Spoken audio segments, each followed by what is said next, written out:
Sementara itu, Saudara Kepala Bagian Pemberitaan KPK Ali Fikri saat dikonfirmasi pada Senin hari ini menegaskan kasus penyidikan dugaan korupsi di Kemenaker pada 2012 di era Muhaimin Iskandar atau Caimin sedianya sudah diusut sejak lama. Yang menegaskan kasus dugaan korupsi yang merugikan negara hingga miliaran rupiah ini sudah diusut bahkan sejak setahun silam.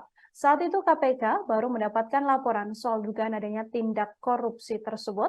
Ali Fikri pun menegaskan pengusutan tersebut dilakukan jauh sebelum adanya dinamika politik, yang mana Caimin adalah calon wakil presiden berpasangan dengan Anies Baswedan. Terkait kasus dugaan korupsi ini, KPK mesti membuktikan sejumlah unsur. Pembuktian atas unsur-unsur tersebut diakui Ali Fikri yang memerlukan waktu yang tidak singkat. Diketahui sebelumnya Ketua DPP Partai Nasdem Effendi Hoiri atau Gus Coy sendiri menyebut KPK terlalu mengada-ada dengan tindak pidana korupsi di Kemenaker era Caimin ini. Ia bahkan menyebut KPK saat ini sudah menjadi alat politik. Pria yang akrab disapa Gus Coy ini pun meminta KPK tak main-main dan serius dalam upayanya melakukan penegakan hukum.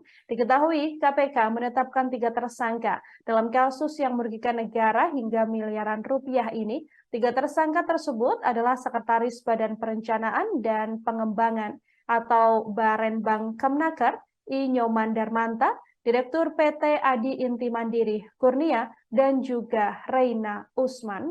Reina Usman sempat menjabat sebagai Dirjen Pembinaan dan Penempatan Tenaga Kerja saat Muhaimin Iskandar menjabat sebagai Menteri Tenaga Kerja dan Transmigrasi. Sudah ditetapkan sebagai ada tersangkanya ya Mas, walaupun belum bisa diumumkan sekarang. Ya nanti pada saatnya saja, ya ketika waktu yang tepat tentunya, waktu dan tempat yang tepat, nah, kami pasti akan sampaikan atas dugaan korupsi yang sedang dilakukan proses penyelidikan dan sudah selesai dimaksud, begitu ya. Oke. Mas Ali, terakhir dong penegasan Mas, berarti benar ya KPK sudah menjadwalkan pemanggilan terhadap Muhaimin Iskandar untuk diperiksa besok sebagai saksi. Penegasannya besok ditunggu. Ya. Tapi dicek benar ya Mas. Ditunggu, makanya besok ditunggu karena memang kan ketika datang kan jadi teman-teman sudah tahu kan begitu ya. Mas Ali, tapi di K4 apa di C1 nih? Iya. Di KPK. Kita harus membelah diri. Dan hampir semua saksi sebenarnya diperiksanya di Gedung Merah Putih, kecuali kalau memang di sini penuh ataupun tiba-tiba datang tidak sesuai jadwal. Nah itu bisa dialihkan pada C1 karena seluruh tempat di sini kan sudah ada di beberapa waktu sebelumnya gitu, sehingga ketika ada saksi yang datang tidak tepat waktu pasti tidak kebagian tempat sehingga dialihkan ke gedung KPK yang lain yaitu di C1.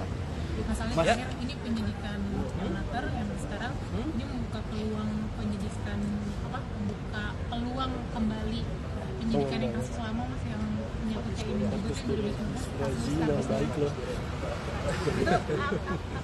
Jadi kan begini, kami tentu fokus dari hasil proses penyelidikan dan penyidikan yang sudah naik berdasarkan cukupan alat bukti pada pengadaan sistem proteksi TKI. Itu dulu yang menjadi fokus kami. Gitu, ya. Jadi nggak ada potensi akan membuka kasus Duren?